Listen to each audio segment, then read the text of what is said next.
మంచు విష్ణు తన Kannappa cinema hard disk దొంగతనం అయిందని ఆరోపించారు. ఈ దొంగతనంలో చరిత అనే మహిళ పాత్ర ఉందని ఆయన పేర్కొన్నారు. అయితే, మంచు మనోజ్ ఇటీవలే చరితకు ధన్యవాదాలు తెలిపారు. దీనితో ఈ విషయానికి చర్చనీయాంశంగా మారింది. గత కొంతకాలంగా మంచు మనోజ్ వర్సెస్ మంచు ఫ్యామిలీ వివాదాలు కొనసాగుతున్న సంగతి తెలిసిందే.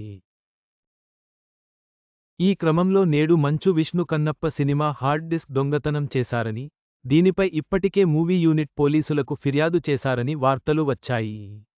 అయితే కన్నప్ప హార్డ్ డిస్క్ దొంగతనంపై మంచు విష్ణు తన నిర్మాణ సంస్థ ద్వారా స్పందిస్తూ దాదాపు 90 నిమిషాల ఫుటేజ్ ఉన్న హార్డ్ డిస్క్ని దొంగలించారు. కన్నప్పలోని 2 ప్రధాన పాత్రల మధ్య కీలకమైన యాక్షన్ సీక్వెన్స్తో పాటు కీలకమైన వర్క్ ఉన్న హార్డ్ డ్రైవ్ ముంబైలోని హైవ్ స్టూడియోస్ నుండి మా ఆఫీస్కి డెలివరీ అవ్వాలి. ఆ ప్యాకేజీని చట్టవిరుద్ధంగా అడ్డగించి రఘు అనే వ్యక్తి సంతకం చేసి తీసుకున్నాడు. చరిత అనే మహిళ సూచనల మేరకు అతను ఈ పని చేశాడు. వారిద్దరూ 24 ఫ్రేమ్స్ ఫ్యాక్టరీ ఉద్యోగులు, ప్రతినిధులు కాదు. వాళ్లు చేసింది దొంగతనం, వాళ్లపై పోలీస్ కేసు పెట్టాం.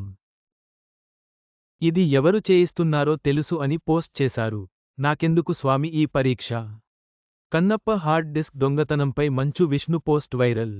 దీంతో విష్ణు మనోజ్ పైనే ఆరోపణలు చేస్తున్నాడని అర్థమవుతుంది. అలాగే చరిత, రఘు ఎవరు అని చర్చగా మారింది. అయితే 2 రోజుల క్రితమే మంచు మనోజ్ చరిత అనే అమ్మాయికి స్టేజి మీదే థ్యాంక్స్ చెప్పాడు.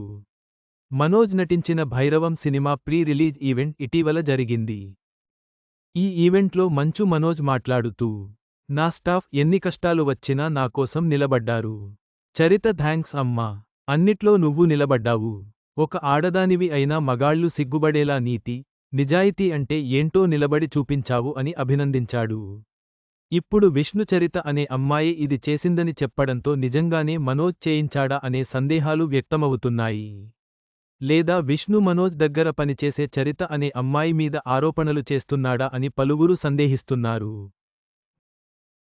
మంచు విష్ణుకి భారీ షాక్. కన్నప్ప చిత్రం హార్డ్ డ్రైవ్తో యువతి పరార్.